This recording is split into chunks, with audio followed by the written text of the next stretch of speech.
चिट्टी वर्सेस वसीकरण। क्यों वसीकरण ने चिट्टी को मना कर दिया पैरेलल यूनिवर्स में मदद करने से? क्या पैरेलल यूनिवर्स का वसीकरण चिट्टी पर करेगा भरोसा? अब तक आपने देखा कि कैसे पैरेलल यूनिवर्स में रोबोट्स का राज है और एविल चिट्टी ने इतने सालों तक सना को अपनी कैद में रखा है और इतने साल बाद भी सना कोमा से बाहर नहीं आई है। और वहीं दूसरी तरफ चिट्टी पैरेलल यूनिवर्स के वशीकरण से मिलना चाहता है, पर इससे पहले उसे चाहिए होगी अपने यूनिवर्स के वशीकरण की परमिशन। चिट्टी ट्रांसमिशन डिवाइस के थ्रू अपने यूनिवर्स के वसीकरण को कांटेक्ट करता है और उससे यहाँ की सारी बातें बताता है। ये सुनकर वसीकरण और नीला भी काफी परेशान हो जाते हैं।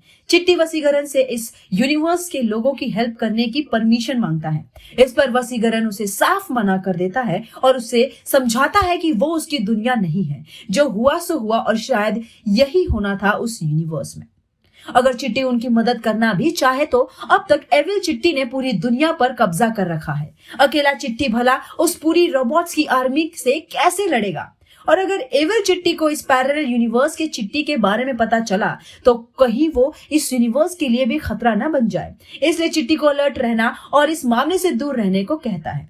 चिट्टी निराश होते हुए वसीकरण की बात मान लेता है, पर उसे पैरेलल यूनिवर्स के वसीकरण से मिलने की बात भी मनवा लेता है। वसीकरण चिट्टी को पैरेलल यूनिवर्स के वसीकरण से मिलने की परमिशन दे देता है, साथ ही उसे ट्रांसमिशन डिवाइस ऑन रखने को भी कहता है। चिट्टी वसीकरण से मिलने उसकी लैब में जाता है। वहां जाते ही उसे स्ट्रॉन्ग मैग्नेटिक फोर्स फील होता है और वो एक दीवार की ओर खींचा चला जाता है और एक झटके में ही वो दीवार पर चिपका हुआ दिखाई देता है। तब वसीकरण सामने आता है। चिट्टी वसीकरण को बताता है कि वो इस यूनिवर्स का नहीं है और वो अच्छा चिट्टी है। इस पर वसीकरण हंसता है और कहता है, पैरेलल यूनिवर्स क्या कहानी बनाई है, मुझे पकड़ने के लिए अब तुम लोग कहानियां भी बनाने लगे। ये कहते हुए वसीकरण चिट्टी के सिस्टम को ऑफ करने की कोशिश करने लगता है। वहीं वसीकरण का असिस्टेंट काफी डरा हुआ वसीकरण को जल्दी करने को कहता है। अगर इस रोबोट का पीछा करते हुए बाकी रोबोट्स आ गए तो उनका बचना नामुमकिन है।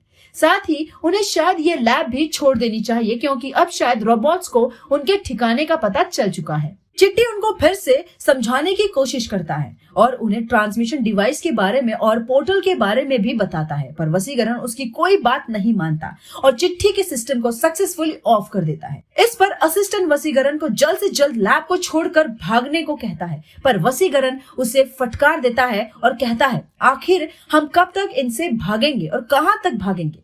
We are not living this time.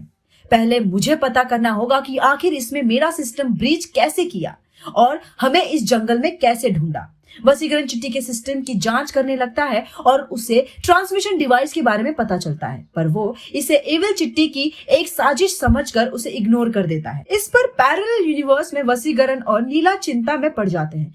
Parallel universe में वसीकरण चिट्टी के सिस्टम से लॉक ओपन करते हुए फुटेजेस और रिकॉर्डिंग्स देखता है तो पता चलता है कि चिट्टी लॉक करने के लिए किसी से बात कर रहा था और उसके थ्रू ही उसने ये लॉक खोला। पर वसीकरण को अभी भी चिट्टी पर यकीन नहीं होता। कैसे होगा वसीकरण को चिट्टी पर यकीन? कौन बचाएगा अब चिट्टी को इस पैरेलल यूनिवर्स से? जानने के लिए देखते रहिए पॉलीग्राफ स्टूडियो।